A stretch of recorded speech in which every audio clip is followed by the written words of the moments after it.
আমাকে যখন দেখে তখনই বরিশালে বলে ডাকতে আর কি। এটা কেমন লাগে আপনার কাছে? না আসলে আমার কাছে খুব ভালো লাগে, আমি কখনো মানে এটার ইনসাল্ট ফিল করি না। আমি লঞ্চ জার্নির মতো এখন পর্যন্ত কোনো জার্নি মানে এনজয় করি না আর কি। যারা লঞ্চ জার্নি করে নাই তারা আসলে এটার মানে শান্তিটা বুঝবে না। শুধু হামজা ভাই না, আসলে যদি আমাদের ন্যাশনাল টিমের ওদের সবাইকে আমি নিয়ে আসতে চাই এবং ওদেরকে দেখাইতে চাই যে আমাদের বরিশাল কতটা সুন্দর।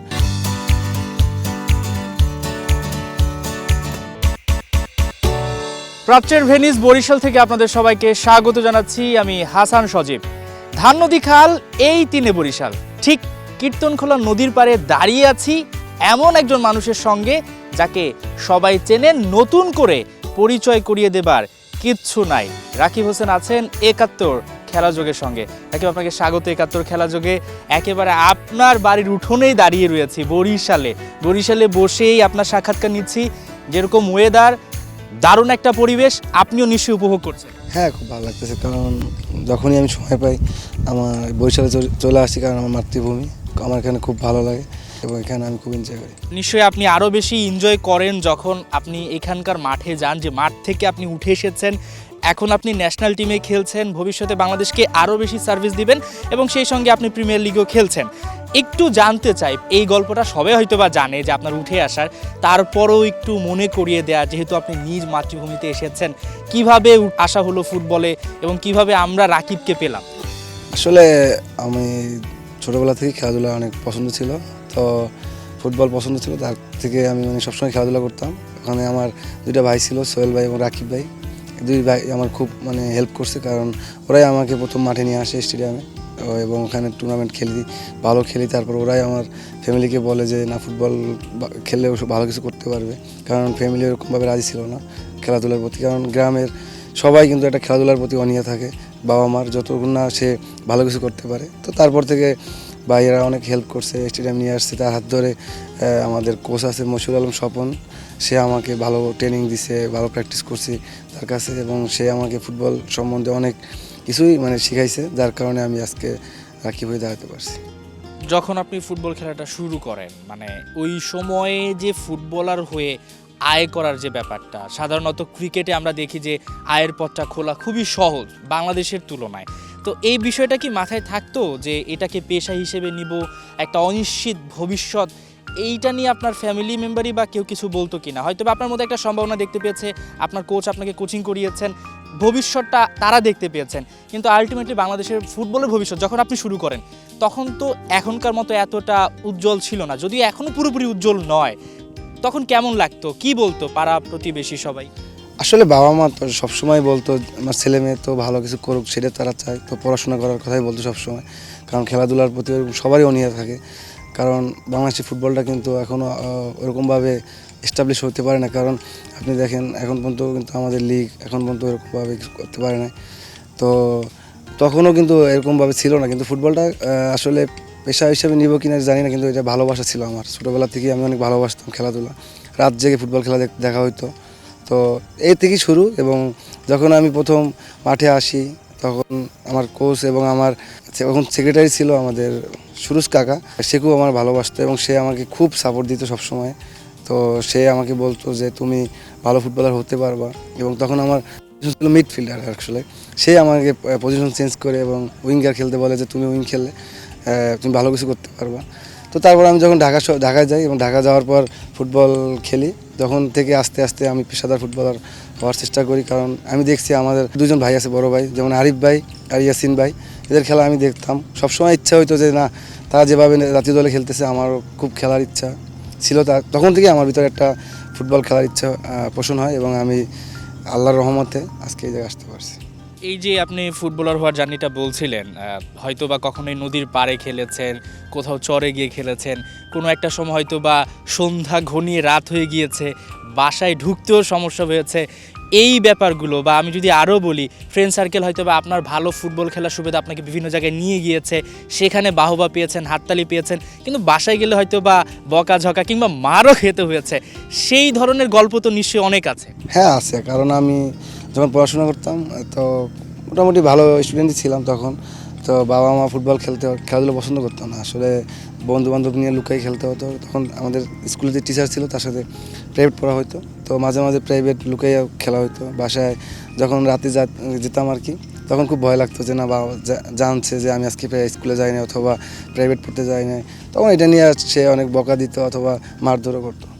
এখন বাসায় কি বলে, এখন যখন টিভি স্ক্রিনে দেখে যে রাকিব খেলছে, হামজা চৌধুরী, সমিত সোম তারা এসে বুকে জড়িয়ে নিচ্ছে, রাকিব গোল করছে, বাবা মায়ের জন্য যেভাবে আসলে গর্বের বিষয়, পুরো বরিশালবাসী বাংলাদেশের জন্যও গর্বের বিষয়, এখন কি বলেন তারা? হ্যাঁ আসলে তারা আগে থেকেই খুশি, কারণ তারা তো সবসময় আমাকে পিছন থেকে অনেক সাপোর্ট দিছে, কিন্তু বাংলাদেশের পরিস্থিতি তো তারা তো জানে কী অবস্থা, তো সবাই চায় তার ছেলে মেয়ে ভালো কিছু করুক, তখন তারা সেই জন্যই আমাকে ওভাবে করছে। কিন্তু এখন তারা অনেক খুশি, কারণ আমি ভালো কিছু করতে পারতেছি, দেশের হয়ে খেলছি, বাংলাদেশ জার্সি পরছি, তো এই জন্য তারা অনেক খুশি, কারণ তারা আমার খেলা সবগুলো খেলা দেখে, যদি আমাদের লিগের খেলা হোক অথবা ন্যাশনাল টিমের খেলা হোক, তারা সবসময় টিভির সামনে বসে থাকে, কারণ তখন যদি তাদের কোনো কাজও থাকে ওই কাজ তারা ভুলে যায় এবং আমার খেলা দেখে।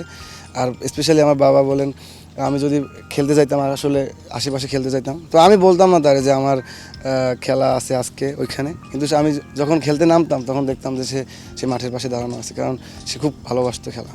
তখন কি ভয় লাগতো নাকি আরো বেশি ভালো লাগতো যে বাবা এখানে আছে? আপনি জানেন হয়তো বা আপনি যেটা বলছিলেন প্রাইভেট ফাঁকি দিয়ে বা স্কুল ফাঁকি দিয়ে মাঝে মধ্যে চলে যেতেন, কিন্তু এই যে বাবার কি এটা ভয় থাকতো নাকি অন্যরকম একটা সাহস? না না, খুব সাহস, তখন আমার সাহস লাগতো না বাবা আমার মাঠের পাশে আসছে এবং আমাকে আমার খেলা দেখার জন্য আসছে, তখন আরও ভালো কিছু করতে নিজের ভিতরে বলতে যে না, আমি যদি ভালো কিছু করতে পারি আমার বাবা খুশি হবে এবং মানুষ তাকে দেখলে আরও আমার জন্য ভালো কিছু।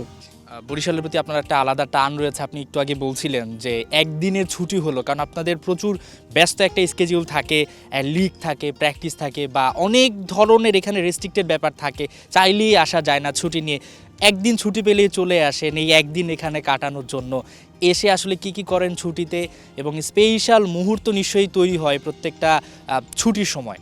হ্যাঁ আসলে আমি যখনই ক্লাব থেকে একদিন হোক অথবা 2 দিন হোক আমি ছুটি পাই, তখন আমি কিন্তু বরিশাল চলে আসি, কারণ এখানে আসলে আমি একটা অন্যরকম একটা শান্তি পাই, যার কারণে আমি এখানে টাইম স্পেন্ড করতে আসি সবসময়, কারণ আমার এখানে ফ্যামিলি আছে, আমার বন্ধু বান্ধব আছে, তো ওদের সাথে সময় কাটাই, বিকালে মাঠে যাওয়া হয় এবং সন্ধ্যার পরে ওদের সাথে আড্ডা দেওয়া হয় এবং ফ্যামিলিকে টাইম দিই আর কি, তখন ভালো লাগে। বরিশালের এই যে বাতাস, এই যে প্রকৃতি, এখানে যখন আপনি আসেন মানসিক যে অশান্তিটা সেটাকে ঝেড়ে ফেলে তারপরেই কি ঢাকা যাওয়া হয়, অর্থাৎ এইটা আপনার আলাদা শক্তির একটা জায়গা কিনা? হ্যাঁ আমি মনে করি এটা আমার অনেক বড় শক্তি, কারণ যখন আমরা ফুটবল মাঠে থাকি তখন কিন্তু অনেক স্ট্রেস থাকি, কারণ অনেক সময় ম্যাচ জিতে হয়, অনেক সময় হারি, অথবা আমার পারফরমেন্স অনেক সময় ভালো থাকে, অনেক সময় খারাপ থাকে। যদি আমি এখানে আসি, আমার ফ্যামিলিকে টাইম দিই এবং আমার বন্ধুবান্ধবের সাথে একটু ঘোরাফেরা করি, তখন আমার খুব ভালো লাগে, এবং যখন আমি ঢাকা যাই তখন আমার খুব হালকা লাগে।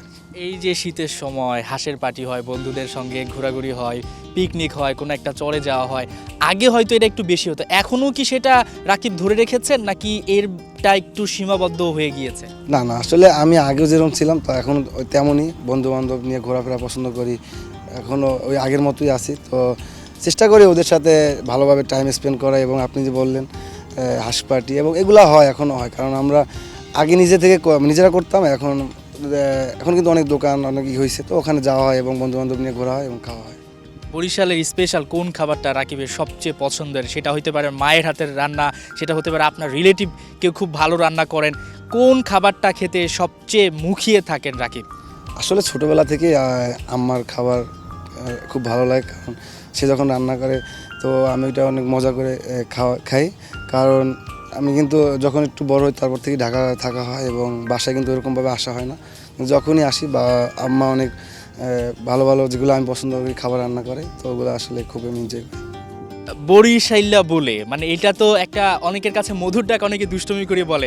আপনার টিমমেট যদি আমি হামজা চৌধুরী, সমিত সোম, তারা কি এই বরিশাল ব্যাপারটা সম্পর্কে জানে কি না, বা দুষ্টমি ফাইজলামের মাধ্যমে আপনাকে হয়তোবা কেউ বরিশাইল্লা বলে ডাক দিচ্ছে, হয়তোবা সেটা দুষ্টমি করার জন্য বা দলকে একতাবদ্ধ করার জন্য, হামজা কি কখনো এই ব্যাপারটা জেনেছে? না, হামজা ভাই আসলে জানে যে আমি জিজ্ঞাসা করছিল যে তোমার কোন জায়গায় বাসা, তো আমি বলছিলাম বরিশাল সিটি, তোমার সিলেট আর বরিশাল এরকম, বরিশাল একটা ডিভিশন এবং সিলেট একটা ডিভিশন, কিন্তু এটা নিয়ে মজা করে মোরসালিন আছে, মজা করে খুব, এবং তবুদা আছে, তবু বর্মন আমাদের ক্যাপ্টেন, তো উনি খুব আমার সাথে মজা করে এটা নিয়ে। দুষ্টমি করে কি বলে? এই বরিশালেই বলে সবসময়, আমাকে যখন দেখে তখনই বরিশালে ডাক দেয় আর কি। এটা কেমন লাগে আপনার কাছে? না আসলে আমার কাছে খুব ভালো লাগে, আমি কখনো এটার ইনসাল্ট ফিল করি না, কারণ আমি জানি আমার সিটি কেমন এবং আমার এখানে আসলে কেমন লাগে।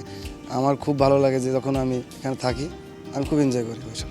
এই যে নদীর পাড়ে দাঁড়িয়ে আছি, নদী কিংবা আমি বলি ট্রলার কিংবা নৌকা বা লঞ্চ, এই যে লঞ্চ জার্নি এটা নিয়েও মানুষের অনেক কথা আছে, বা বরিশাল নিয়ে মানুষের ভুল ভ্রান্তি আছে অনেক কিছু। আপনি তো নিজেও জার্নি করেন, তো তাদের উদ্দেশ্যে কি বলবেন যারা আসলে বরিশালকে অনেক সময় হয়তো বা দুষ্টুমি করে ছোট করে, বা তাদের জানারও একটা পরিধির ব্যাপার আছে? হ্যাঁ, আসলে আমি এটা আসলে সবসময় বলি, কারণ আমি কিন্তু এখন মোটামুটি সব জার্নি করাই হয়েছে, কিন্তু আমি লঞ্চ জার্নির মতো এখন পর্যন্ত কোনো জার্নি মানে এনজয় করি না আর কি, আমি মনে করি। কারণ ছোটোবেলা থেকেই লঞ্চে আসা যাওয়া হয়, এখনও যদি সময় হয়, যখন মানে কম সময় থাকে তখন আর লঞ্চে আসা হয় না, কারণ তাড়াতাড়ি আসার জন্য আমি বাস এবং অথবা বিমান ইউজ করি। তো কিন্তু যখন আমি বেশি সময় নিয়ে আসি তখন আমি লঞ্চে আসার চেষ্টা করি, কারণ যারা লঞ্চ জার্নি করে নাই তারা আসলে এটার মানে শান্তিটা বুঝবে না। যখন তারা লঞ্চে উঠবে এবং লঞ্চ জার্নি করবে, তারা বরিশাল আসবে অথবা ঢাকা যাবে, তখন সে বুঝতে পারবে যে কীভাবে কী সুন্দর একটা জার্নি করবে। বাবা মার সঙ্গে হয়তো বা ছোটোবেলায় তাদের হাত ধরে লঞ্চে যাওয়া হতো কিংবা বিভিন্ন জায়গায় ঘুরতে যাওয়া হতো, সেই স্মৃতিগুলো কি মনে পড়ে কিনা যখন আপনি নিজে আসা যাওয়া করেন, কিংবা আপনারও তো একটা ফ্যামিলি তৈরি হয়েছে, তাকে নিয়ে যখন আসেন, এগুলো নিয়ে কি কোনো আলোচনা হয় কিনা? বা আপনি যখন এখান থেকে আবার ঢাকায় ফেরেন, তখন কি আপনার যারা সতীর্থ রয়েছে তারা এইসব নিয়ে বলে কিনা, কি মনু কি অবস্থা, বরিশাল্লা কি অবস্থা, বা এই ধরনের কোনো কথা বলে কিনা? হ্যাঁ, আসলে এগুলো তো মজা করে, আমার টিমমেটরা খুব মজা করে এগুলো নিয়ে, যে ওরা তো আসলে সত্যি কথা বলতে ওরা লঞ্চ সম্বন্ধে এরকমভাবে তার ধারণা নেই। কারণ আপনি দেখেন, আমরা যারা বরিশালের এই অঞ্চলে যারা আসা যাওয়া করি না, আর আমাদের নদীমাতৃক দেশ, যার কারণে আমরা লঞ্চ ইউজ করি। কিন্তু যারা অন্য জায়গা আছে, যেমন চট্টগ্রাম, সিলেট, ওখানে কিন্তু এরকমভাবে যাতায়াত করতে পারে না, ওরা বাস অথবা বিমান ব্যবহার করে। তো যদি ওরা এরকম লঞ্চ থাকতো, ওদের এরকম বড় লঞ্চ অথবা আমাদের যে বিলাসবহুল যে লঞ্চ এরকম থাকতো, তাহলে ওরা বুঝতে পারতো যে আসলে লঞ্চটা আসলে কি, আর এই শান্তিটা ওরা বুঝতে পারতো। কখনো যদি সুযোগ হয়, মানে হামজা চৌধুরী তো খুবই ফ্রেন্ডলি, আমরা যেটা দেখি যে তিনি আসলে এত উপরের লেভেলে ফুটবলটা খেলছেন, কিন্তু তার মধ্যে কিন্তু বিন্দুমাত্র সেটা নিয়ে অহংকার এই ব্যাপারটা নাই, তিনি একেবারে মিশে যাচ্ছেন। যদি কখনো সুযোগ হয় এই বরিশালের যেই সৌন্দর্য বা প্রাকৃতিক যে ব্যাপারটা, তাকে লঞ্চে নিয়ে আসা এবং লঞ্চ জার্নিটা কেমন হয়, নদী নালা, এগুলো নিয়ে কখনো অফার করবেন কিনা, বা আপনার আসলে কোনো দিন ইচ্ছা আছে কিনা? আসলে আমার ইচ্ছা আছে, কারণ শুধু হামজা ভাই না, আসলে যদি আমাদের ন্যাশনাল টিমের ওদের সবাইকে আমি নিয়ে আসতে চাই এবং ওদেরকে দেখাইতে চাই যে আমাদের বরিশাল কতটা সুন্দর। যদি স্পেশালিভাবে আপনি হামজার কথা বলছেন, হামজা ভাই যদি সুযোগ পায় এবং তাও যদি সময় হয়, কারণ তার কিন্তু এরকম সময় হয় না, এখন কিন্তু খেলা নিয়ে সে খুব ব্যস্ত থাকে, এবং বাংলাদেশে আসলেও কিন্তু সে এটা নিয়ে অনেক কিছু নিয়ে ব্যস্ত থাকে, খেলাধুলা, তারপর ব্র্যান্ডিং, অনেক কিছু ব্যস্ত থাকে। যদি সে ফ্রি থাকে, আমি সত্যি তাকে বরিশাল নিয়ে আসার চেষ্টা করব। বরিশাল থেকে যখন যান, টিমমেটদের কোনো আবদার থাকে কিনা এই খাবারটা নিয়ে আসতে হবে, এটা ভালো লেগেছে, বা আপনার আম্মুর হাতের রান্না হতে পারে, বা এখানকার এমনটা হতে পারে যে এই জিনিসটা এখানেই পাওয়া যায়, কোনো ধরনের আবদার কিছু থাকে কি? হ্যাঁ, থাকে, সবারই আবদার থাকে, কারণ আমাদের এখানে বরিশালে মিষ্টি এবং ইলিশ মাছ, ওরা সবসময় সবাই মানে ইলিশ মাছটা খুব পছন্দ করে। তো যদি সময় মানে সুযোগ হয় এবং সময় হয়, তো ওইটা নেওয়া হয়। রাকিব, খাবার দাবার, এখানকার প্রাকৃতিক সৌন্দর্য নিয়ে একটু আলোচনা হলো, এবার আবার একটু ফুটবলে ফিরে যেতে চাই। যেটা হচ্ছে, এখান থেকে কেন আরও রাকিব বের হচ্ছে না? আমরা যেটা এই কয়েকদিন বরিশালে ঘুরলাম, আপনার কোচের সঙ্গে, আপনার গুরুর সঙ্গে কথা বললাম, সবাই খুব আপসেট, প্রায় 10-12 বছর ধরে এখানে কোনো লিগ হচ্ছে না। আপনারও একটু খারাপ লাগে কিনা, বা আপনার এখানকার যারা ভালো ফুটবলার উঠে আসতে পারছে না, আপনিও নিশ্চয়ই তাদের পাশে বিভিন্নভাবে দাঁড়ান, সেটা আর্থিকভাবে হোক, বা আপনি হয়তো বা সেটা গোপনেই করেন, যেটা আমরা বিভিন্ন মাধ্যমে জানতে পেরেছি। তারা আসলে কিভাবে উঠে আসবে, এবং অনেকে বাধ্য হয়ে খ্যাপ খেলছে, যার কারণে তাদের যেই স্বপ্নটা সেটা অনেকটা ছোট হয়ে আসছে, আর তাদের জীবিকা নির্বাহের জন্য তারা সেটা বাধ্য হয়ে করছে, এবং তাদের অনেক ক্ষেত্রে খেলাটাও নষ্ট হয়ে যাচ্ছে, কারণ এখানে প্রফেশনালি সেই ধরনের মাঠ নাই, অনেক ক্ষেত্রে ইনজুরিতে পড়ে যাচ্ছে, বড় ধরনের লিগামেন্ট ছিঁড়ে যাচ্ছে। তো এই ব্যাপারগুলো আপনাকে ভাবায় কিনা, আসলে কেন বের হচ্ছে না এখান থেকে ফুটবলার? আসলে যখন আমি প্রথম এখানে মাঠে আসি, তখন কিন্তু অনেক খেলা ছিল এখানে, যার কারণে আমার ইচ্ছা হয়েছে যে আমি না ফুটবল খেলবো আর কি। তো যদি আপনার 10 বছর হয়েছে এখানে কোনো লিগ নাই, তো 10 বছর যদি লিগ না হয়, আপনি কী জন্য প্র্যাকটিস করবেন? আসলে আপনার তো একটা মাধ্যম লাগবে, যে আমি একটা জায়গায় প্র্যাকটিস করতেছি, আমি একটা লিগ অথবা টুর্নামেন্ট খেলার জন্য। তো টুর্নামেন্টই হচ্ছে না লাস্ট 10 থেকে 12 বছর। তো এবং মাঠ তো দেখছেন আপনি, মাঠের অবস্থা খুবই খারাপ, কারণ মাঠে বল নাই, তারপর কোনো কিছুই এখন ওইরকমভাবে নাই বরিশালে। কিন্তু যখন আমি শুরু করছিলাম তখন আসলে অনেকটাই ভালো ছিল, কিন্তু এখন আসলে 10 বছর দিয়ে লিগ হচ্ছে না, এবং প্লেয়ার কীভাবে উঠে আসবে আমি মানে বুঝতে পারতেছি না। কারণ যদি এরকম খেলাধুলা আসলে আস্তে আস্তে হারাই যায় বরিশাল থেকে, তাহলে কিন্তু এখান থেকে আর আমি মনে করি আরিফ, ইয়াসিন, রাকিব এদের মতো প্লেয়ার উঠে আসবে না। আপনি ন্যাশনাল টিমের সার্ভিস দিচ্ছেন, আরও ভবিষ্যতে সার্ভিস দিবেন, সেই সঙ্গে প্রিমিয়ার লিগেও খেলছেন। আমরা আপনার কাছ থেকে আরও অনেক বেশি সার্ভিস আশা করি। সেই সঙ্গে বরিশাল থেকে যেহেতু আপনি উঠে এসেছেন, বরিশালকে নিয়ে ভবিষ্যতে আপনার কোনো প্ল্যান আছে কিনা, যেটা এখন করে রেখেছেন? আমি যতদূর জানি আপনার ভাইও কিন্তু ফুটবলটা খেলছেন। সো ইয়াং জেনারেশনকে কিভাবে মাদক থেকে দূরে রাখা যায়, কিংবা কিভাবে এখানে স্পোর্টসটা ছড়িয়ে দেওয়া যায়, আপনাকে দেখেই অনেকে অনুপ্রাণিত হচ্ছে। ছোট ছোট বাচ্চারা ফুটবল খেলতে আসছে, তারা এখন রাকিব নামটা জানে এবং তারা রাকিবের মতো হতে চায়, খুব ভালো ফুটবলটা খেলতে চায়। তো সেক্ষেত্রে আপনার কি কোনো প্ল্যান আছে কিনা এসব নিয়ে? আসলে ফুটবলটা আমার একটা ভালোবাসা, কারণ এটা তো যখন আমি একটা টাইম তো আমার ফুটবল ছাড়তে হবে, কারণ প্রফেশনাল ফুটবলে তো একসাথে অনেক বছর খেলা যায় না, যতক্ষণ আপনি ফিট থাকবেন ততক্ষণ খেলতে পারবেন। তো এই বিষয়ে আমারও মানে অনেক ইচ্ছা আছে, যখন আমি ফুটবলটা থেকে বেরিয়ে আসবো তখন বরিশালে আমার মাতৃভূমি স্টেডিয়ামে, তো এখানে থেকে আমি বড় হয়ে ওঠা। তো আমি চেষ্টা করব, মানে আমার ইচ্ছা আছে যে এখানে একটা ভালো একটা একাডেমি তৈরি করা এবং এখান থেকে ভালো ভালো প্লেয়ার যেন ঢাকা যেতে পারে। কারণ আমি যে প্রবলেমগুলো ফেস করছি ওরা যেন ওই প্রবলেমগুলো ফেস করতে না হয় ওদের, আমি ওদেরকে এরকমভাবে ভালো একটা ফেসিলিটির মাধ্যমে ভালো প্লেয়ার তৈরি করতে পারি। আমি যেটা শুনলাম, মানে আপনি চাইলেই পারতেন অন্যান্য জায়গায় এই ছুটির সময়টা ঘুরতে যেতে, দেশের বাইরেও যেতে পারতেন, কিন্তু আপনি যেটা বারবার বলছিলেন যে এখানকার প্রতি আপনার একটা আলাদা টান রয়েছে। এবং এখানেই কিন্তু বলা হয় যে বেশ সুন্দর একটা জায়গা হচ্ছে কুয়াকাটা, যেটা অনেকে জানে না। আপনি ছুটি পেলেই সেই কুয়াকাটায় ছুটে যান। কেন আসলে ছুটি পেলে অন্য কোথাও না গিয়ে কুয়াকাটা কিংবা বরিশালে আসা হয়? আসলে এটা আমি খুবই এনজয় করি, কারণ আপনি দেখেন আমাদের কিন্তু দুইটা বিচ আছে বাংলাদেশে, কারণ একটা কুয়াকাটা আর একটা কক্সবাজার। তো আমার কাছ থেকে এখান থেকে মানে কুয়াকাটাটাই আসলে, এবং ওখানে মানুষ অনেক আমার পরিচিত আছে, যার কারণে আমার ফ্রেন্ড সার্কেল নিয়ে আমি ওখানে যাই, সবসময় আসে ঘোরা হয়। এবং বরিশালে ঘুরতে আমার খুব ভালো লাগে, কারণ ছোটোবেলা থেকে এখানে বড় হয়ে ওঠা এবং এখানে মানুষ বলেন প্রকৃতি সব কিছুই আমার পরিচিত, যার কারণে আমার এখানে ঘুরতে খুব ভালো লাগে। বরিশালের ভাষার একটা আলাদা মায়া আছে, একটা ভালোবাসা আছে, যেটা অনেকে ট্রাই করেন কিন্তু তারপরেও বলতে পারেন না। এবং দিন শেষে এই বরিশালের ভাষায় নাটক কিংবা সিনেমাতে ব্যবহৃত হয়। দেশের বাইরেও আমরা দেখি যে বিদেশিদের মুখেও বরিশালের ভাষা। আপনি আপনার ফ্যামিলি মেম্বারদের সাথে কি এখানকার লোকাল ভাষায় কথা বলেন, নাকি সাধারণত আপনি যেভাবে কথা বলছেন এভাবে বলেন? মানে কোনটা আপনাকে বেশি কাছে টেনে নেয়? আসলে বরিশালের ভাষাটাই আমার কাছে টেনে নেয়, কারণ এখান থেকে ছোটোবেলা থেকেই সবার মুখে যে ভাষা শুনে আমি বড় হয়েছি। তো কিন্তু এখন কিন্তু আপনার যুগ চেঞ্জ হয়েছে, কারণ যার কারণে কিন্তু এখন পড়াশোনা সবাই করতেছে, যার কারণে কিন্তু আগের সেই ভাষাটা আস্তে আস্তে হারাই যাচ্ছে। কিন্তু আমরা যখন একটা শহর থেকে একটু বাইরে যাই তখন কিন্তু ওই ভাষাগুলো বেশি শোনা হয়, তো সবার খুব ভালো লাগে, এবং কারণ এটা আমাদের মাতৃভাষা, মায়ের ভাষা, তো এটা আমি এনজয় করি। হামজা চৌধুরী নিজেও সিলেটি ভাষায় কথা বলেন, সেক্ষেত্রে আপনি যদি আপনার মাতৃভাষায় আপনার সতীর্থদের সঙ্গে কথা বলেন, তারা নিশ্চয়ই এটা উপভোগ করে এবং তারা খুব সহজে আপনাকে চিহ্নিত করতে পারে, আপনাদের টিম মেম্বারদেরকে। একটু কি এখানকার লোকাল ভাষায় আপনার ফ্যানদের কি বলবেন যে বরিশাল সম্পর্কে, কিংবা এখানে তাদেরকে নিশ্চয়ই আমন্ত্রণ জানাবেন? এই জায়গাটা তো একটা এখন ট্যুরিস্ট স্পটও হয়ে গেছে এবং ভবিষ্যতে আরও হবে। সো তাদের উদ্দেশ্যে আপনার কি বার্তা থাকবে? আমি বলবো যে